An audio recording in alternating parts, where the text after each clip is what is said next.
Our presenter this year is Mr. Wayne Preece. He's a fellow of the Worshipful Company Farrier. He completed a 4-year apprenticeship with Neville Smith and got his diploma in 1988. Matter of fact, that was right in the Bible. Began his own business in 1995, became an ATF, Apprentice Training Farrier, in 1997, has successfully trained 5 apprentices to their diploma. 2004, he was given the post of senior lecturer at Mycroft College. He obtained the fellowship of Worshipful Company Farriers in 2008. He has also been the senior tutor at the Home Lacey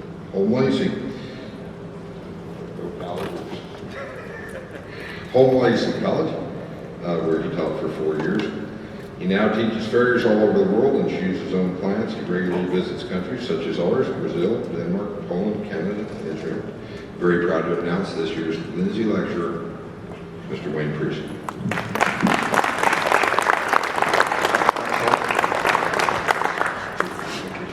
Is this on? Do you believe me? Yeah, thank you. Before we get started, I'd just like to thank the AFA for inviting me over to the US to give this lecture for you. It's a massive honour to do this, and it's been one of my goals to actually attend the AFA convention, and now I get to actually speak at it, so that's one off my bucket list. Thank you. When I decided what to lecture on, I was thinking of things, and I've done lectures on different pathologies and tutoring for different pathologies, because when I was actually going through my kind of education before I started teaching, I actually worked in a veterinary hospital as the farrier, as a resident farrier for about 15 years. But I've kind of come out the other end, and it's a bit like, I just shoot horses, and whatever packages you use, glues, pads, whatever, nothing really works without good basics. We need basics. We need to go back to what we originally started doing, and that's look at horses, watch the way they move, watch the way they stand, look at the conformations. Mike did a fantastic presentation on conformation.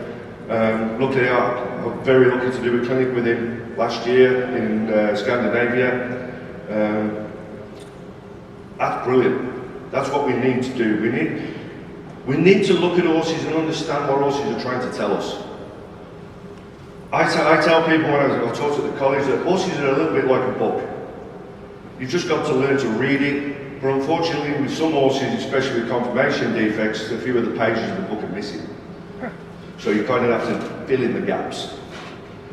Okay, but Mike mentioned it, look at footwear. I think Pete mentioned it yesterday, look at footwear, look at shoe wear, it will tell you a lot.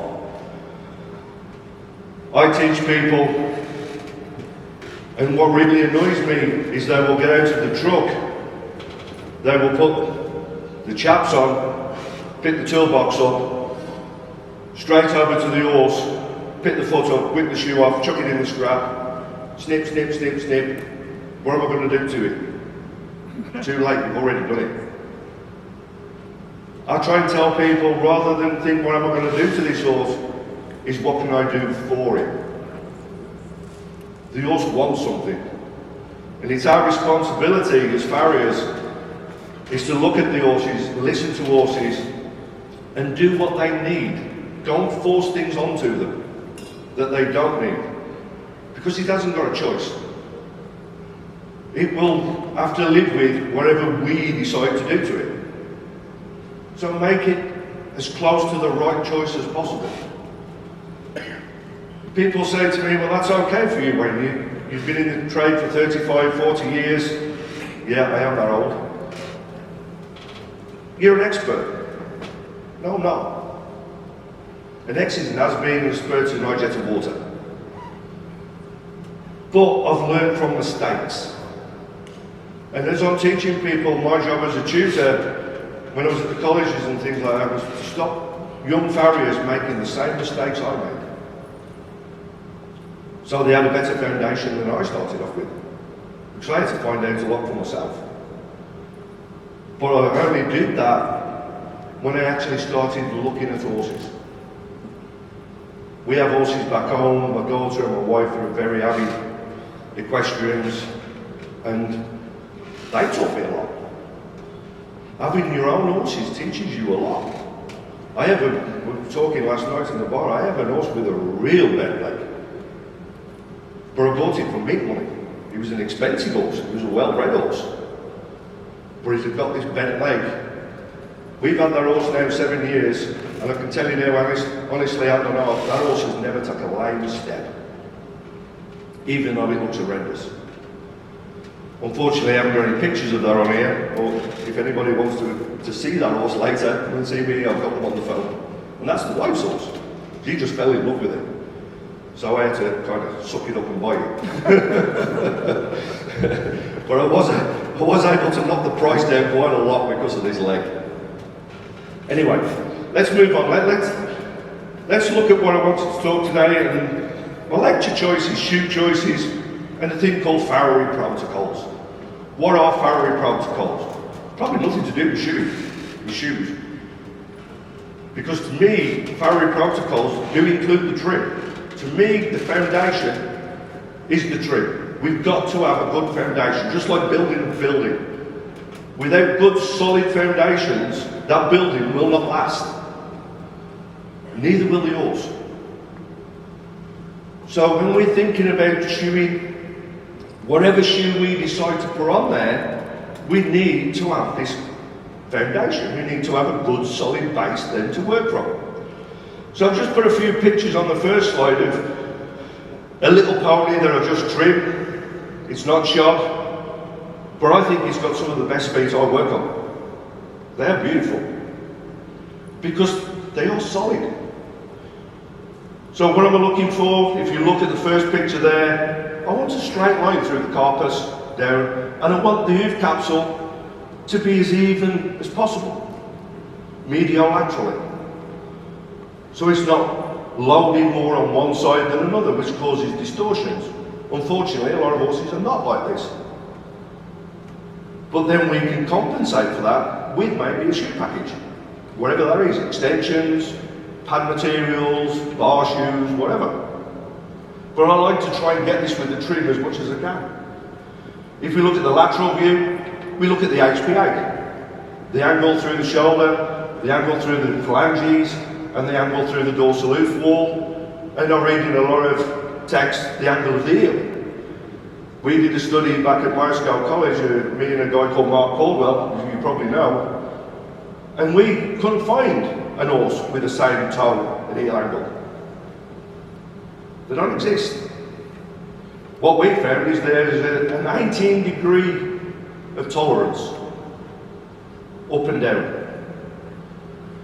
From that, if you're less or higher than that 18%, that's when we saw distortion and pathology. But they are not the same. But you want to get as close to. If we look at the caudal view, we want nice even heel bulbs. We want the heels to be the same height. We look at the dorsal view there, we've got no flares, no massive distortions in the wool. The wool is solid, it's nice and rounded off. Again, we've got the lateral view, and then what we call the eye line view. When you look down, you want both heels to be relatively the same height. But what I like to see as well is a flat plane. So the horse is loading equally over that roof capsule. Because they're not symmetrical. We do have left and right. But in my experience, is that if you can get as close to symmetrical as possible, the hoof seems to bear load and work better. But we've got to remember we are dealing with a quadruped. Yeah, so it has two forces acting on the limb. We have what's called an action force, which is bone-to-bone contact. That's gravity pushing the horse down into the ground. And then a remote action force that's going through the centre of its mass and trying to push it down into the ground. And then we've got ground reaction pushing back up, equal and opposite, Isaac Newton. So we want to distribute that load as equal as we can through these structures. Otherwise, one structure is going to be compromised more than another. But we can do that with our trim and with our shoe packages. So to me, building on that thing of foundation is to me the most important thing I do to any horse, don't matter what I'm going to put on it, if anything, is the trim. So what I want to just go through a little bit is kind of my method of trimming, and this is trimming now from this part. That pony at the beginning, he's barefoot, he's not shod, but this is trimming for the shod horse. This is how I try and line my trim up to actually apply something to it, whether it's a steel or aluminium shoe. I don't do much gluing. I find in the UK I don't have to. And you will forgive me when you look at some of these pictures, I do deal with horses with wet feet all year round. So some of you guys here that are from the dry arid states may not say, well, I'll never see that, and thank God you don't have to. Yeah, but we have to manage these horses. These horses are living swamps back in the UK, up to the knees and ox in mud, especially at the moment, because I don't know if you know, but the UK is still flooded. So I like to make a base. I like to line things up. I like to make it as flat as possible. And I'm always looking, how is these feet going to look? Not now, but in 4 or 5 weeks' time. Because I want whatever I do to it, or for it, to last the shooting cycle. Farrier to me is about maintenance. It's not about fixing things. People say to me, well, who do you think is one of the best farriers in the world? It's probably somebody you've never heard of. It's definitely not me. But somebody you've never heard of, who just maintains their horses, so they don't have problems. Because it's not about fixing everything, it's about stopping the problems happening. And we can do that. So look at this foot here. I've trimmed off the foot. This was actually a cadaver. I just did a few just to illustrate, to be honest. So this was a cadaver limb, and I trimmed half off, left the other half on, so you can kind of almost see the difference. So it's the foundation for any horse shoe. We've got to make a stable, solid base. But what I'm thinking about as I'm doing this, so I'm going to go through a few things that I think are important. You may not, but I do. First of all, the trim should decrease the amount of load on certain structures. I can't change the weight of the animal. It weighs what it weighs. But I can make sure that that loading force is distributed evenly. So it's not compressing one part of the foot and maybe stressing the other part. Because there are different tissue types in there. Dense tissues like the hoof wall, bone, even joints are very subject to compressive force. They don't like being squozen. But soft tissue kind of reacts the opposite way. It doesn't like being torn, it doesn't like being stretched. But we've got both tissue types in the horse's foot. So we need to think about that. We need to try and even these loads out.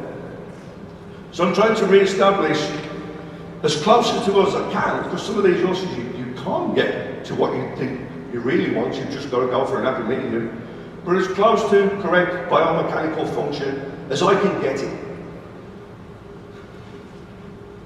Oops, press the wrong button. So again, you can see the foot at the top. I've trimmed off a bit. I do dorsal wall dress. I try and keep it to a minimum if I can. I mean, this is a cadaver foot. Because our feet in the UK distort a lot that way. Because they are soft.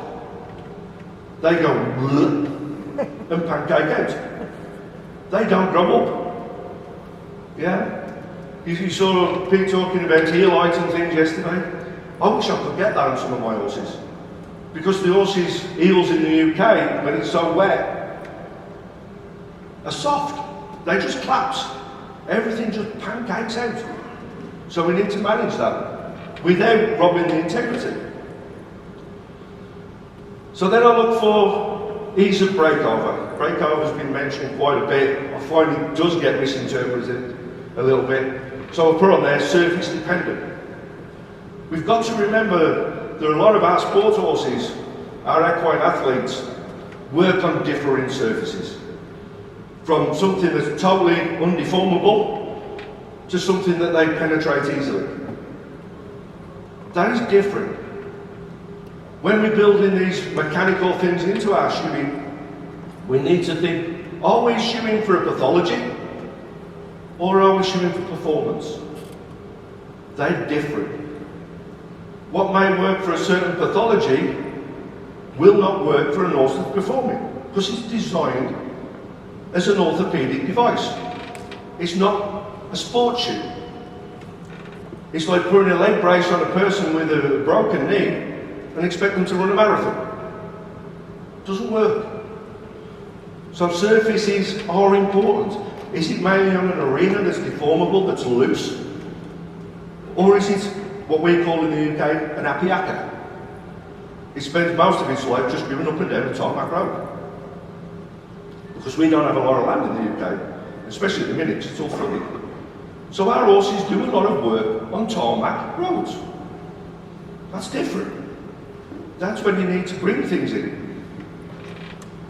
Along symmetrical loading, I mentioned that at the beginning. I want the centre of load to be under the centre of articulation of the coffin joint, and between that and the point of force, or point of zero moment, which you saw, I think Mike mentioned it, where the common extensor tendon attaches at the extensor process, and the deep flexor tendon attaches at the semilunar line. They actually line up. And that's been found to be what's called the point of zero moment. Does everybody know what a moment is? It's nothing to do with time. A moment in physics is a turning force. So the point of zero moment is when the turning forces of the deep flexor and the common extensor cancel each other out when the foot's flat on the floor. It locks itself down. So it's not doing this. Okay. Then I want to protect the sole coreo. Pete mentioned it a lot yesterday, building that solar depth, getting that up there. Because that circumflex artery runs around the distal border of P3 and can get trapped between the dead horn and the bone. So I want to protect that. The more I trim out of there, the less protection it's got. Pete gave a great lecture yesterday about building sole depth. But we need to maintain the sole so it can flex a little bit in the shod horse. But I do agree that when the foot comes off the floor, that load should be released. So every shoe I put on is seated out. Supply adequate support of the weight of the horse over each limb. So not one limb is taking more than the other. And then maintain, again, building that foundation, the hoof integrity. I want it strong. I'm trying to build mass underneath this thing, just like Pete was saying yesterday. I want mass underneath it. I tell when I train guys work for me, if you take 1/4 of an inch too much foot off, it will be sore.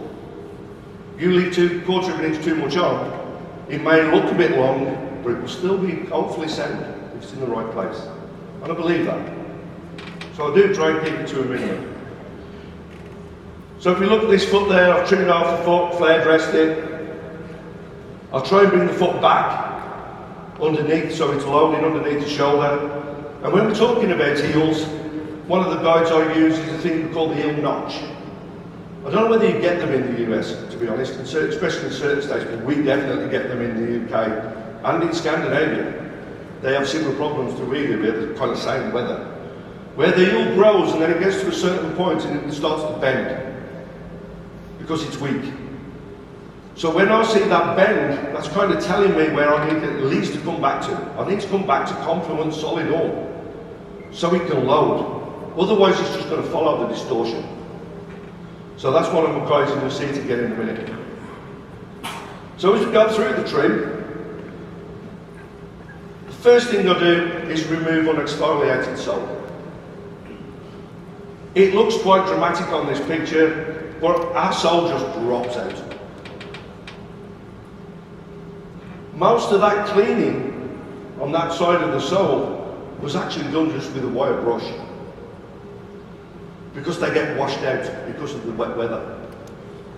So even though it looks like I've got a knife there and gone, I haven't. All I've done is brushed it, and it just falls out because it's damp, it's wet. But it allows me to see the junction of the wall and the sole. It shows me my connoisseurs down there, sulkite. Pete mentioned it about the depth. I like to see the true point of frog, because frogs stretch. And that can throw your anterior, posterior judgment out if you don't find the true point of it. And remember, we are going to apply a shoe to this. I like to get the heel back to that notch, at least. People say, well, you should trim the heels back, especially in the UK, to the widest part of the frog. Well, where's that? Talking about that, I can actually make that wherever I want it to be with a knife. But what I do look is the notch, and I look at the back of the central sulcus, because they are anatomical structures I can read.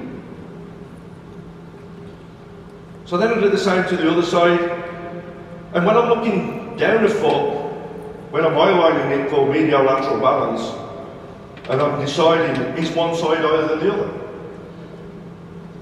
For an example, if I find that the lateral wall has grown more than the medial wall, that's the side I will start on first. Because then all I've got to do is bring the medial wall to match it, to get it flat. And flat and balance can be two different things, depending on conformation. The horse I've got that I mentioned earlier, the wife's horse, and I spoke to a few people about it last night. They had a similar horse. I can't trim totally flat, or what I call flat. I always have to leave the medial wall higher than the lateral, because she's got carpal valgus, an offset knee, and then she's got fetlock varus. She's got a Z leg. So if I trim, when I pick that foot up, because it's loading more on the lateral side all the while, she can't get away from it, that's just the way she's made. If I trim the inside off, when I look down it, because it always looks high, she can't walk. Because she lands outside first, even though it's compressed, because she's got to, because of where the knee is. So I have to take that into account. So I leave the inside up a little bit higher, take the outside down as much as I can, get the distortion out of it, and then shoe her with basically a unilateral side bone shoe, if you know what one of those is, and she's sound. But it's easy to pick a foot up like that, think, oh, look at the amount of horn on there, I've got to get rid of that. She's trying to put it there to help herself, because otherwise she can't load.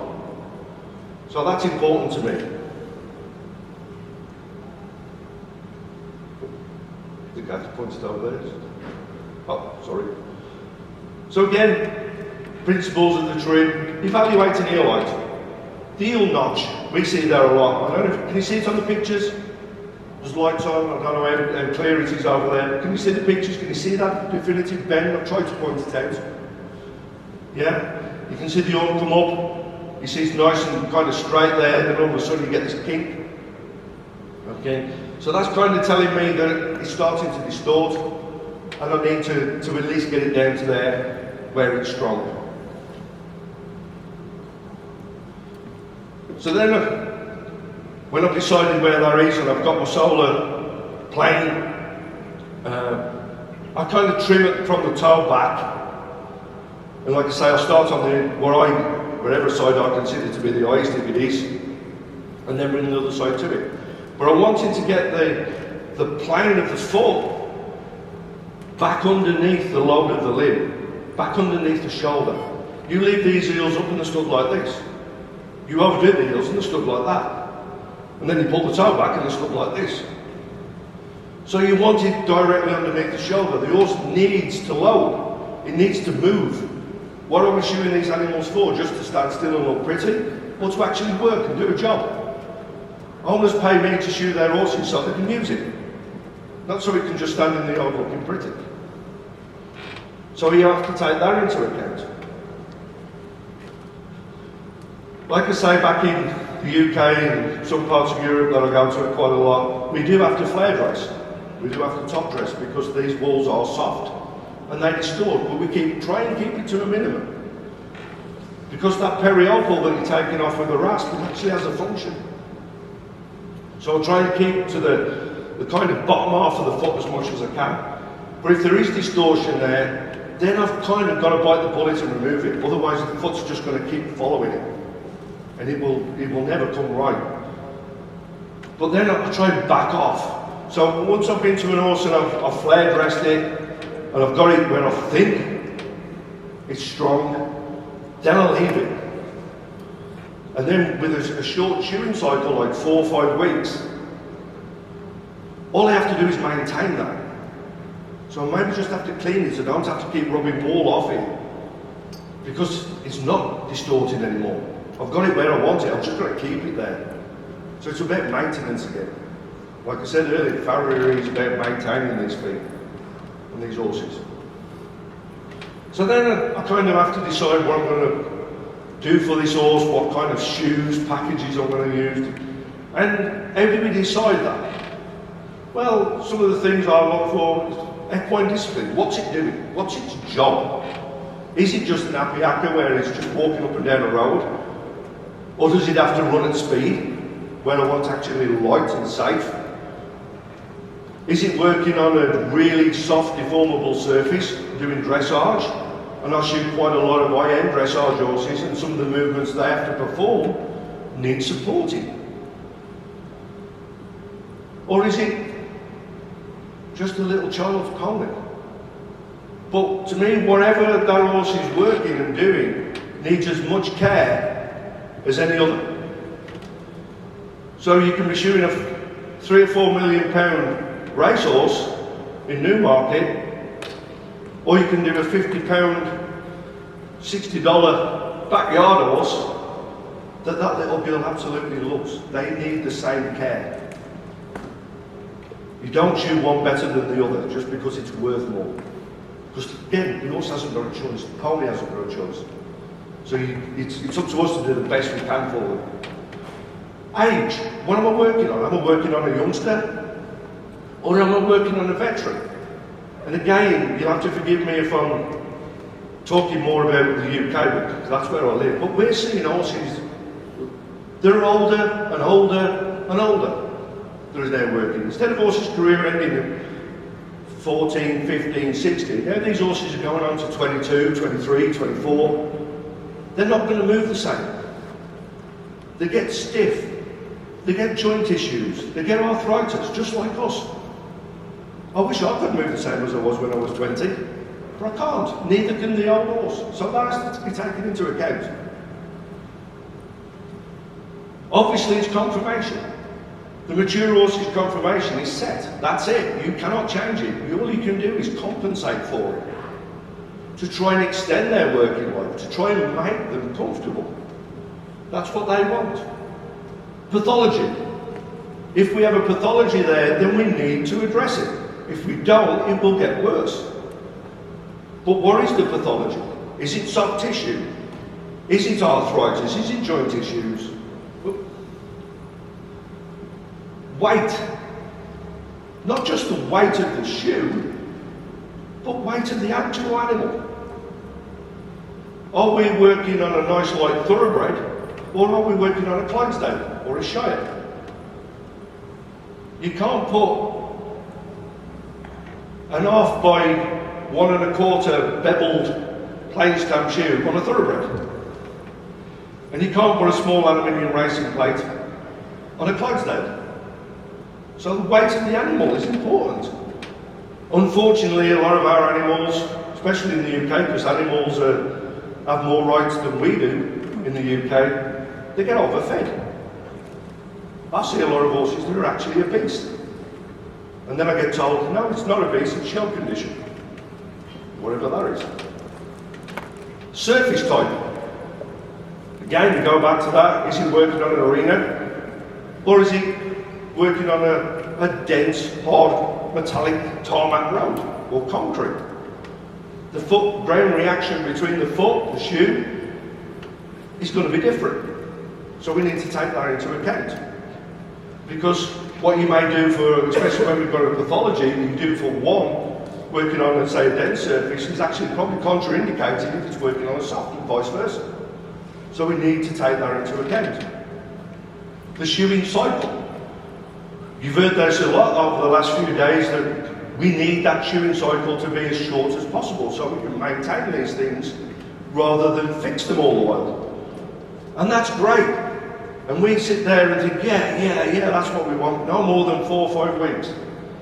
But we all live in the real world. A lot of time it doesn't happen. A lot of time these horses are doing 8, 9, 10 weeks. Because it costs the owners money. And they don't like spending money. They don't mind buying fancy head collars and nice colour-coded buckets and rugs. But when it actually comes to something the horse may need, like a shoeing cycle, oh no, that's too expensive. So we have to live in the real world. So I'm trying to set up horses so they will last that shoeing cycle.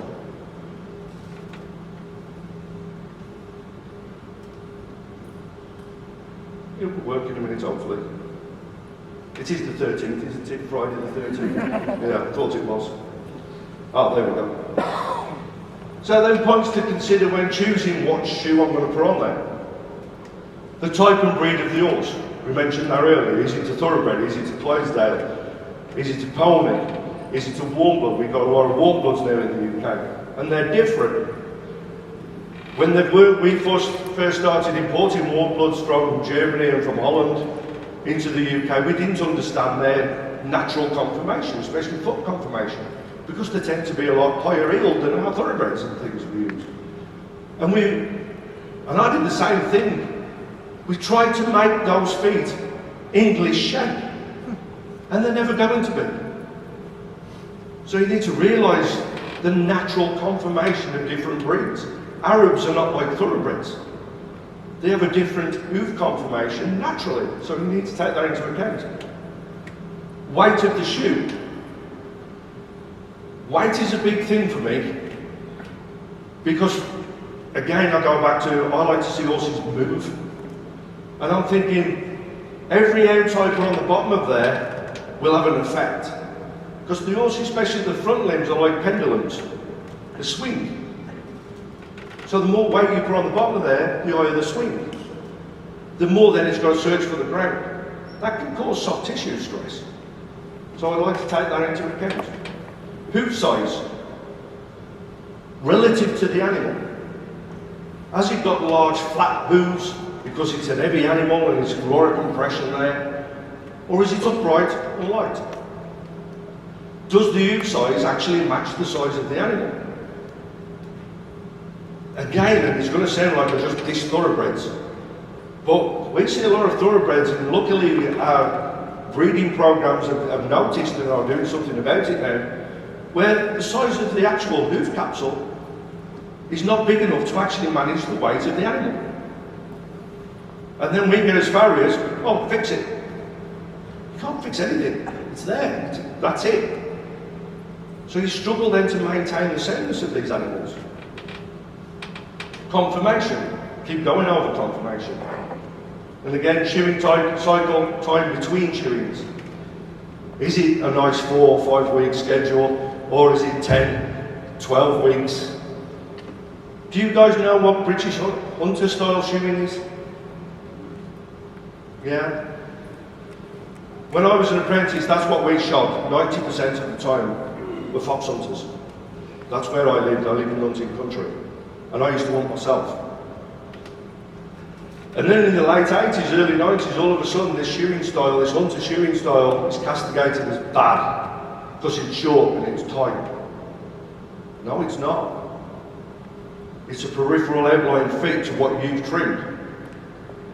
And the chewing cycle should realise that. We were chewing hunters, I think I was telling somebody last night, with inch by half concave. Those shoes will be worn out like razor blades within 2 weeks. So the chewing cycle wasn't really a problem.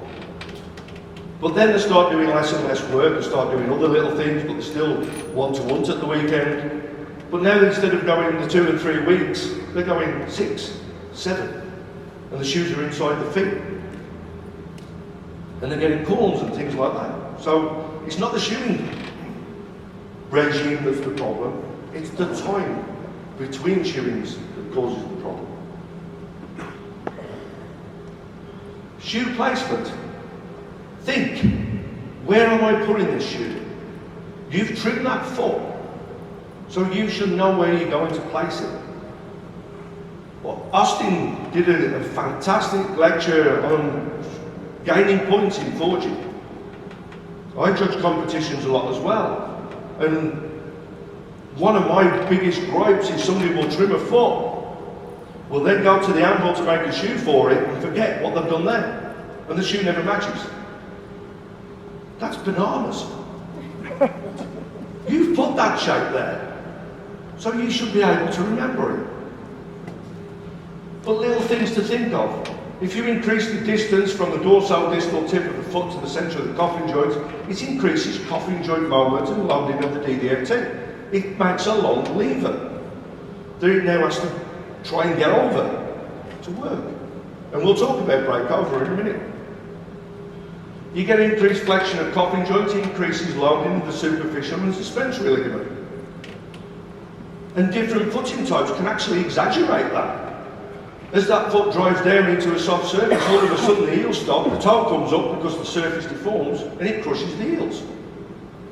We're seeing a lot of crushed heels on horses that actually work on soft sand because of that.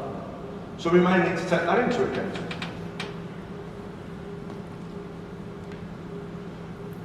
We go back to, again, disciplines: dressage, jumping, eventing, leisure, driving, surface type, traction, protection. Why do we shoe horses in the first place? To stop the foot wearing faster than it grows. That hasn't changed. We're just sticking a wear plate on the bottom of the leg. But we need sometimes special considerations: foot problems, injuries, pathologies, diseases that we have to accommodate. I'm not a big fan of aluminium or aluminum per se, especially on horses that are working on a road, on a hard surface, because it's soft. Even the alloy ones are quite soft. That increases traction, that increases jarring. So if you've got an horse with an arthritic condition who's got a box or joint sore, and you want to reduce concussion, and you put an aluminium shoe on there because it's nice and light, all of a sudden you're sticking that onto the floor and it's moving like this. That inflames the joints even more. So maybe it's not the panacea we think it is. So you need to think about things like that.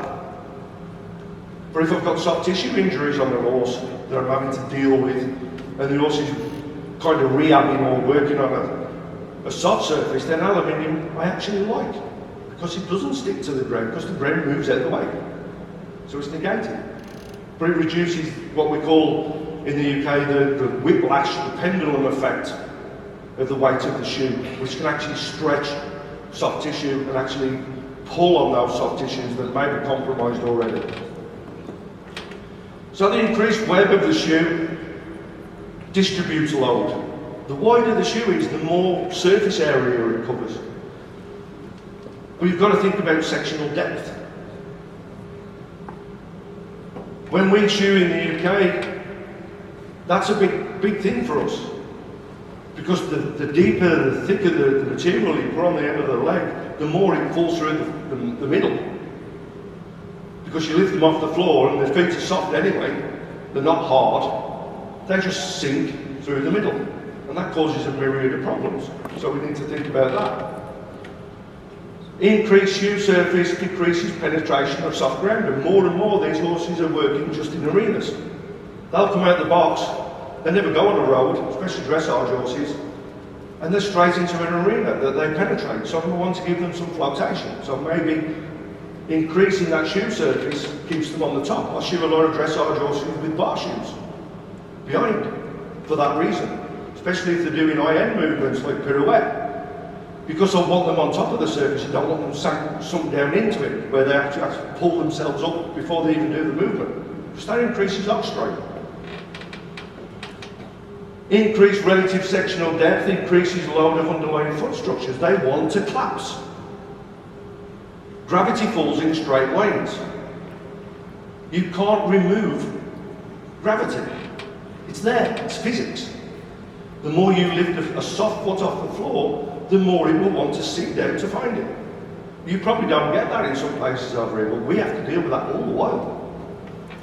Increased weight increases that whiplash effect, that pendulum effect. It makes the foot, and I've got some real good high-speed video footage of feet that I thought I was actually helping, but didn't really take into account the weight. And then all of a sudden this foot's doing this and waving at me and bouncing off the floor. So I've just made it worse. So I need to think about that. Impact forces, concussion. We talked about pads, and I'll talk a little bit more about pads in a minute. But when you put a pad between the shoe and the foot, does that pad remove that concussion? No. That little bit of plastic between the shoe and the pad does not take away the concussive weight of the animal hitting the ground. But what it has been found to do is reduce the amplitude of the shock wave that occurs. And it's these high frequency shock waves that cause tissue damage. So without removing the total concussion, they do have a use. It's just not what we thought it was. Protection. Again, excessive wear. When wear exceeds growth, that's why we put these things on there.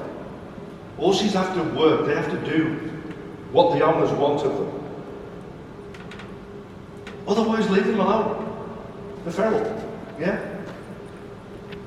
We try and impose these feral ideas, I think, a little bit onto domestic horses. They're a totally different animal. Pressure.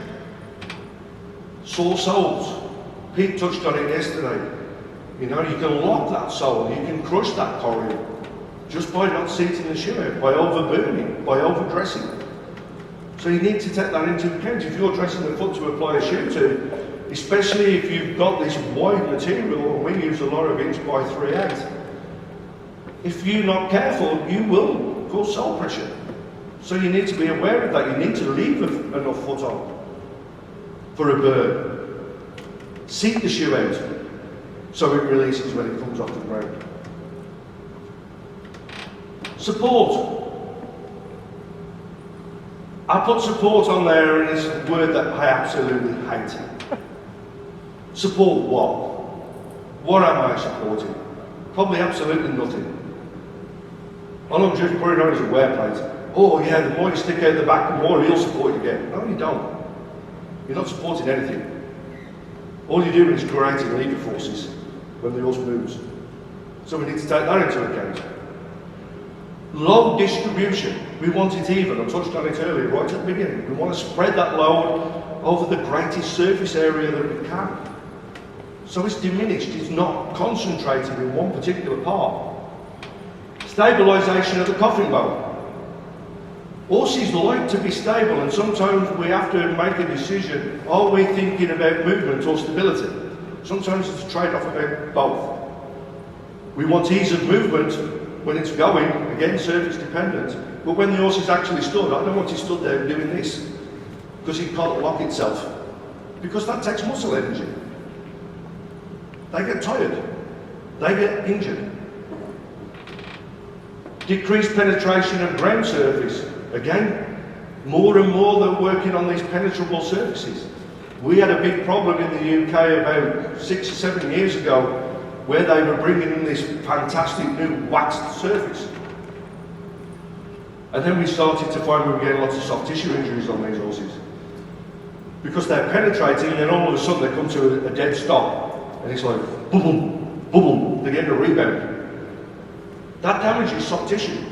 We're getting collateral ligament damage, we're getting proximal suspensory desmoitis. So again, we've got to take that into account. What is this horse going to be doing? Unloading, ease of breakover. When I'm thinking about breakover and I'm using breakover enhancements like a rocker toe, roll toe, equilibrium toe from 10 to 2, I find that horses that work on the firm surface need that more than an horse working on a penetrable surface. Especially when you're thinking of high-end performance horses, show jumpers, dressage horses, because they need to be able to turn. They need to be able to thrust against the ground and move. You take that away from them and they've got to work harder. Because the surface gets out of the way, they can dig into it. Whereas if they're on a firm surface like this floor, they can't. So you need to put that mechanic into the shoe. But don't get falling into the trap of thinking what works for a pathology is right for performance. They're different. I only shoot for a pathology when it's there. I actually try to shoot the horse so the owner can do what they want with it, because that's what they're paying me for.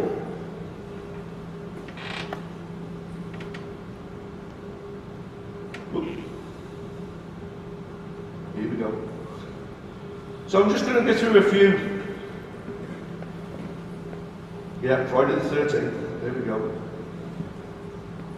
So I'm just going to go through a few kind of common shoes that we use. And again, I'm thinking about bar shoes and some open heel shoes. A lot of the time they kind of get misinterpreted. They get overused, they get put onto the wrong things. The straight bar shoe, for instance, what does it do? And the first thing people say to me when I'm examining, and the guys bring the shoe board to me, and they've got all these beautiful bar shoes on there, it's fantastic, oh yeah. Tell me about that one then, what does that do? Supports the heels. How does it do that then?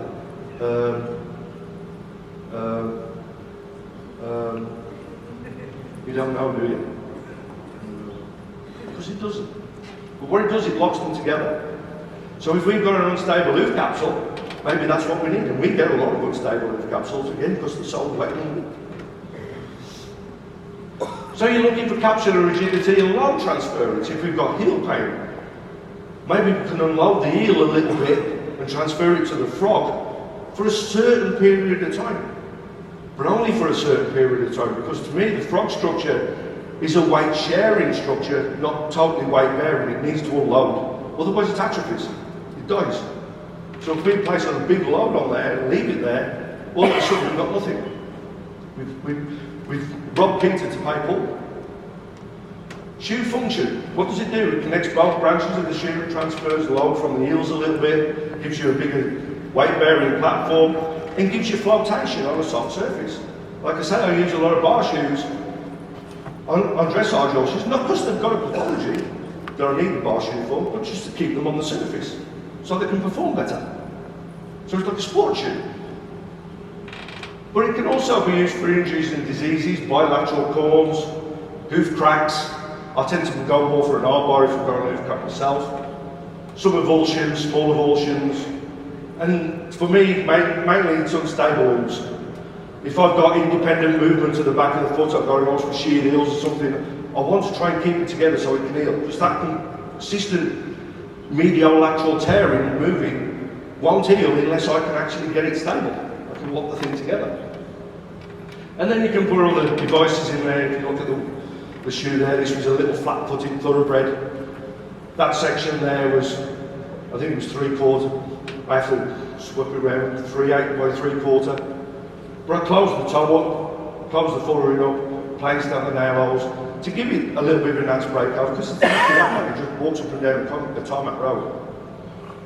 The one on the other side's got a bit of a wider toe on, it's 3/4 full, it's got a nice wide bar. That's actually on my daughter's horse, because it works a lot in the school. She does dressage on it. And it has got a flat foot. So I like to keep it on the surface.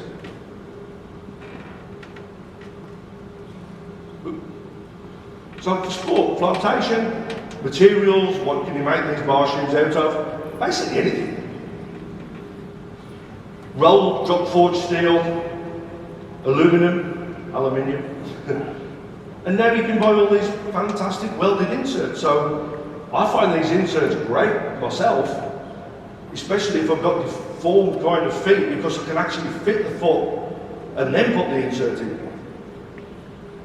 But one thing you've got to think about with bar shoes, straight bars especially, is they are actually designed for a symmetrical platform under an asymmetrical load.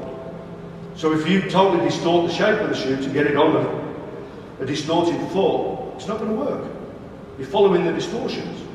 So we can change where the nail holes go, we can change where the fullerene goes if we animate them, so we can actually keep the symmetry and get the shoe on there. Toe, radius, toe clip, side clipped. I'd say about 80% of my horses' front feet are actually still in toe clips because I can maintain a strong wall. I think I've only got about 20% that I actually fit side clips onto. If you're going to fit a shoe with side clips on a front foot, a few little tips may be to go up a size so you can get around it without clamping it, and make sure the clips are in the right place.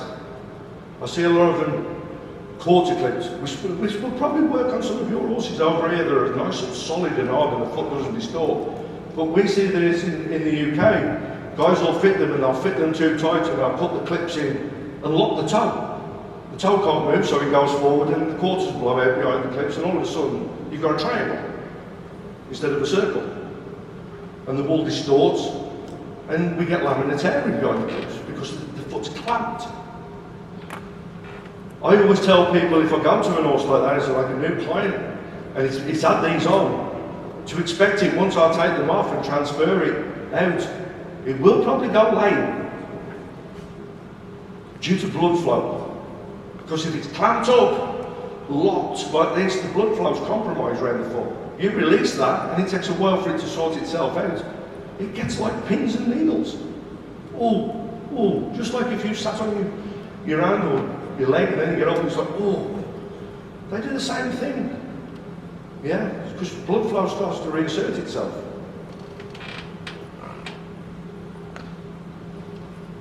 Heart bars are used a lot. Again, shoe for anatomy. Where are you going to place that bar? It's underneath the frog in the digital apparatus, and placement is critical. If it's in the wrong place, especially if you apply pressure to it, it can actually kill horses. Think about your anatomy. Where are things? So, for instance, if you are applying pressure, and I very rarely apply pressure with a heart bar. I don't use heart bars on laminitics anymore. I used to, because it is so critical. You can't fit one without radiographs, because you need to know where the end of that bar is, and it needs to be in 3/8 of a gap. That's it. Behind the terminal arch in the pedal bone, put slightly in front to the insertion of the deep flexor tendon. Otherwise you compromise blood flow, or you cause indirect mechanical pressure to the insertion point of the flexor tendon, and it will atrophy, it will die. So it's important you know where you're putting these things. But I do use them a lot for caudal support on horses that have negative palmar plantar angles. You see the packing material there, I just put it in there, it needs. Obviously I don't leave it like that, I make it nice and square. But these shoes to me are the only ones that really provide any kind of support. Because they are under the centre. You're bringing the ground up. You're putting the unshod foot model into the shod foot. So when we were talking about that raising them up and them falling through the middle, this can prevent that. So it can help on certain cases. And again, I use them for sport horses. I've found I shoe one or two high-end jumpers, show jumpers, and I've found by shoeing them with art bars just for a bit of protection behind actually improves the jumping. Because when they come in to jump, they drive both back legs down, and if they've got an open-heel shoe on there, I find they sink and then they start doing this because they're unstable, and then they've got to throw themselves over this obstacle. Horses are not natural jumpers, we make them do it. And I found by actually giving a greater surface, they actually come in with both feet, they're on top of the surface, and they can actually propel themselves forward. It's increasing propulsion. Materials, again, steel, rolled, drop forged, handmade. Toe, for me, if I'm putting a shoe on like this, I do prefer a radius or road toe if it's working, especially on the road. I've actually thought about it a little bit more, I touched on it earlier. If it's working on mainly a deformable surface, it's not my first thought, because that can actually lose traction, so maybe I'll just need a perimeter fit to give it some purchase. Then we can use aluminium instead, especially if I've got soft tissue injuries, because again I want to reduce that pendulum effect, and obviously the more material you put there, like the excess bar and the R bar, actually increases the weight. So I need to take that into account with some horses, so I may choose to use aluminium instead. But it's kind of the same functions. Bar paste is underneath the frog in the digital apparatus. That's what we're using it for. But the reduction in weight decreases that whiplash and pendulum effect. Shoe function provides support directly or indirectly. I try and teach people when I'm fitting heart bar shoes that there are basically 3 ways you can fit a heart bar shoe.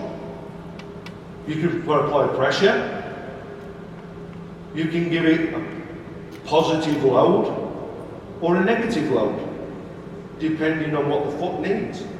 So are you applying pressure, and when that used to happen it was mainly on laminatics, and I find that can be dangerous if you don't get it in the right place, as I mentioned before. Or you can have it so it's just touching the frog. It's kind of continually loaded, and I use that to stabilise the concrete band if I have any avulsions or wall cracks, because it stops the movement of the concrete band and lets it heal. Or if I'm just using it for an unstable foot, then maybe I fit a negative pressure where I can actually slip a credit card between the frog plate and the frog.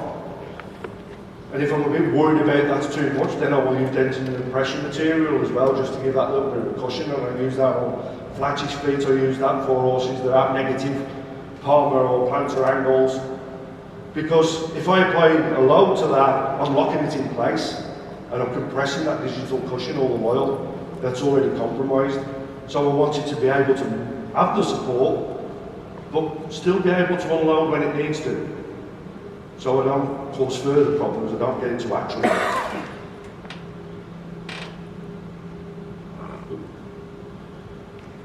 Again, thinking about weight, and sometimes just ease of use, hard bar pads. There are a myriad of pads out there now that do a similar function to the hard bar shoe with frog support. And especially if I have to graduate something, and I'm not a big fan of graduating, especially on front feet, it causes more problems than cures. But sometimes you have to for a while. So I may use an hard bar pad again, because it's less weight. But I always use pressure material or something underneath it. If the foot's sore, I might use magic cushion or something like that, where I always mix magic cushion with either Farrier's hemp or Oof Matrix to bulk it out, otherwise it just squishes out everywhere. It just sticks to everywhere but where you want it. But I tend to use more impression materials.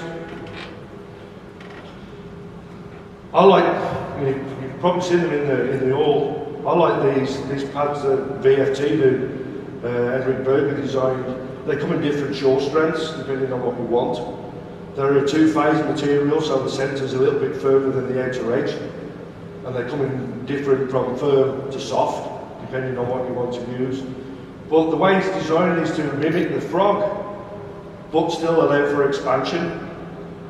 So there's actually an expansion mechanism built into the pad, so the foot can still move. It's not locking it together.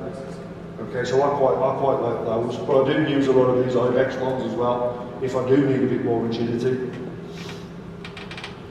So for injuries and disease, low solar max, digital prolapse, fender, I don't really use hot bar pressure for fender horses much these days. I tend to go more with a clog if I can, an impression material. I just like the mechanics of it, and especially with our heavier horses. I just find that mechanical transference and taking away the mechanics of mediolateral breakover as well as corneal-cranial helps them. And lifting them up increases the mechanics, and it's plastic or wood and it's light. But sometimes I get stuck and I have to use a hard bar pad for a founding doors. So I put a little sagittal section there of a founding horse that I didn't fix, obviously. Just to show where it did what it does. It's actually, you're just trying to hold it in a stable position so it can heal. You can't push the bone back up, I don't think.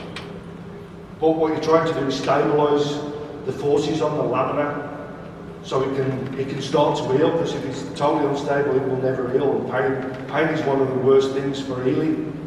If everything's in pain it won't heal. The inflammation stops the healing process.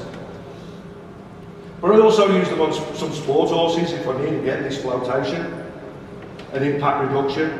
And like I say, it's not the material itself or the amount between the pad and the shoe and the foot, but these different material types can reduce the amplitude of the shock wave that occurs. And I've done lots of force pressure mat studies on horses moving, and that's what I found. Rather than it being a high spike, ground reaction when it hits the floor, it's now a gentle curve. So it does that, especially with impression material, because it deadens that impact.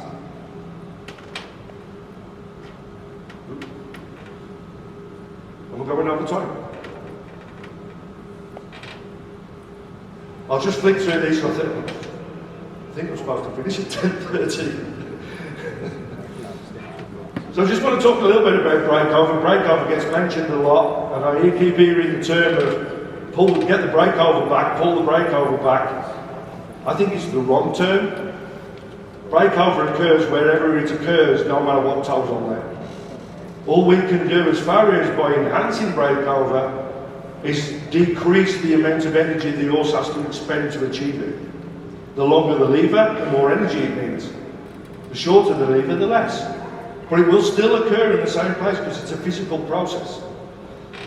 So I've got a little slide on there, a few slides here that talk about breakover. So we've got initiation, foot hits the floor, the centre of mass starts moving, we start to build tension in the deep flexor. The remote force of the head and neck is going forward, so everything starts to move in that direction. And that's round about 20 to 80% as it moves forward at the stance phase.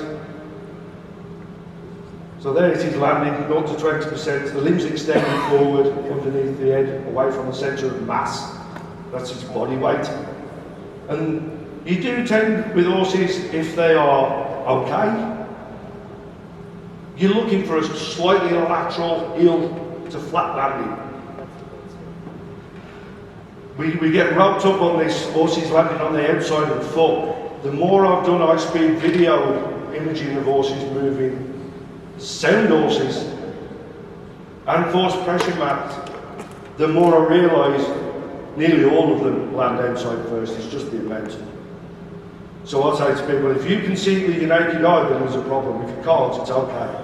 If the hoof capsule's symmetrical, it's fine. Don't try and fix what's not broken. Then we get the mid stance, 50% of the stance phase. We've got ground reaction forces working up on this foot. The centre of mass is now coming over the vertical spoke of its limb. The DDFT is building up kinetic energy within its fibre, because that's how horses unload. The deep flexor muscle in the horse is actually very small for the size of the animal, and I've done thousands of dissections, not just of the lower limb, of the whole thing. And it always surprises me how small some of these muscles are. So that's kind of telling me intuitively that muscle is not really there to just pull that foot off the floor, but what it seems to do is lock the foot down. So it's stable. So it locks the tendon. Otherwise the foot's doing this on the floor. And you can see that, and if you can work that out, even if you look at a fold with flexor laxity, where the toes off the ground, fetlocks are down, the weak. What do? We put a caudal extension on. That pushes the toe down. So that's where it needs to be. That tendon needs to be it's attached to the solar surface of P3 to do that, to push that bone down and lock it there as the horse's body weight moves over it. Otherwise it's unstable and the muscles have to work. That causes damage. because it's fatigue. Then we get toe off, so we know kind of the centre of pressure, 100% lift off, from 80% to the 100%. The centre of propulsion travels forward, and this happens in different stages as well, from initial breakover to toe off. We can't see that happening at the beginning. The first thing I look for is the knee to break. But the foot will still look flat on the floor, but it is starting to break over because it's starting to lift internally. I'm going to fly through these now because I think I've been way over time. So just a few other shoes we get asked to put on. Suspensory shoes seem to be a big thing. I work in Europe quite a bit, especially in Scandinavia, and a lot of the vets there. We need these white toes, narrowed up branches now, horses working on surfaces because of suspensory issues. The problem I have with that is we're trying to shoot for a pathology that some of these horses haven't got. So by putting this shoe on, if I put it on when they haven't got the pathology, I'm reducing propulsion, I'm taking away their propulsion mechanism, so I'm causing another problem. The shoe was actually designed for an horse with a pathology, not an horse without it. Yeah, so if you're putting a lot of these on, you've either got the pathology or you're doing something wrong. But I do use it on horses that rehab, that are just coming back into work. But then I try and transition them into a more of a normal shoe package so they can actually do the job. Again, the same thing with asymmetric loading shoes for collateral ligament damage. Great forging exercises, I love making them for fun. And I do use them, but they have to be used in the right instance. They only work on a soft surface. They only work on the horse with the pathology. They don't work on horses without the pathology, because again, you're reducing how that horse can actually work. Because all of a sudden, one side's floating, which you want for the pathology, and one side sinks. But if it hasn't got the pathology, it soon will have on the opposite side. Because you're allowing it to do that, instead of stay still. 4-point natural balance, whatever that is. Spider plates, spider bar shoes, whatever they call them, stabilisation shoes. I think they get overused. The one I've got on the bottom with the impression material, that's an event horse that I shoe, a 3-star, 4-star eventer, high level, with a real negative plantar angle. And basically I only put the spider plates on there to hold the impression material in. That's it. But I'm seeing a lot in the UK that they're getting prescribed for ear problems, breathing problems. I'll stick a spider plate on it, that will sort it. Yeah, water on the knee. Wedges and graduations, they're kind of a quick fix. They will make phalangeal axis look a little bit better. They do decrease the tension in the deep flexor if you need it, but only for a period of time. What do? They subluxate the coffin joint a little bit. They decrease the synovial area of the coffin joint and increase synovial pressure. And they actually delay the heels coming off the floor. So they actually probably cause more problems than the cure, so I'll try and keep away from them if I can. If I have to jack an horse on, the first thing I'm trying to think of is how fast can I get it back down. Egg bars. Again, this was used a lot, especially when through the 90s, 80s and 90s in the UK. It's not my favourite shoe at all. Again, it's been castigated as using them for the wrong thing. It supports the heels. No, it doesn't. That little bit of gap of air between the heel bulbs and the shoe doesn't hold the weight of that horse. What it is a caudal extension. So if you've got an horse that's run forward and long in the pasture, it's a way of getting the feet back underneath it, and it looks fantastic when it's on the floor. It pulls everything back, shortens the moment arm. But then when that horse moves, slap, slap, slap, crushes the heels even more. So I try not to use them on front feet. That's one from the 90s I did, when I still thought it worked. and it didn't. And if I do put them on a front foot, I always put either hot bar in there or packing material, because it will collapse through the middle, especially with our soft wet feet. Pads, just normal pads. Again, just so you different shore strengths. I had a chat with somebody yesterday about using leather or plastic. I love leather. I think it's great, but I don't use it in the UK because it gets so wet it just deforms, and then it stays deformed when it dries. At least if I put a plastic one on there, I was going to be the same at the end of the shooting cycle as it was at the beginning. But I have heard there's new ones coming out that don't do that, they've got like a plastic covering, so maybe it's something to look at. But I generally use pads, again to dampen the shock wave, but basically just to hold packing material really, especially things like magic cushion. Impression materials come in different shore strengths, different hardnesses. Soft, medium, hard, is it urethane, is it silicone? You can't use the same one on every horse. Does the horse need soft, gentle support and something to actually cushion, or does it need compression? Because there's a fine line between applying something that's soft and giving to something that's hard and compresses. Horses don't like compression on soft tissue. So if you've got a bruised up foot and you put the wrong impression material in there, you can actually make it worse. Okay, and just a little tip of what I do, if I've got very high sulcus, grooves down the frog, I always put a bit of Play-Doh up there, a bit of modelling clay, before I put the impression material in. Because I found some of these impression materials, when they do set, especially up in the commissars there, they can actually get like a knife edge. They get quite sharp and that pinches. So I found by just putting a bit of Play-Doh up there, I get a flatter top surface which loads better, and I don't get that pinching effect. Especially on horses that are already heel sore. And then there's other points to consider.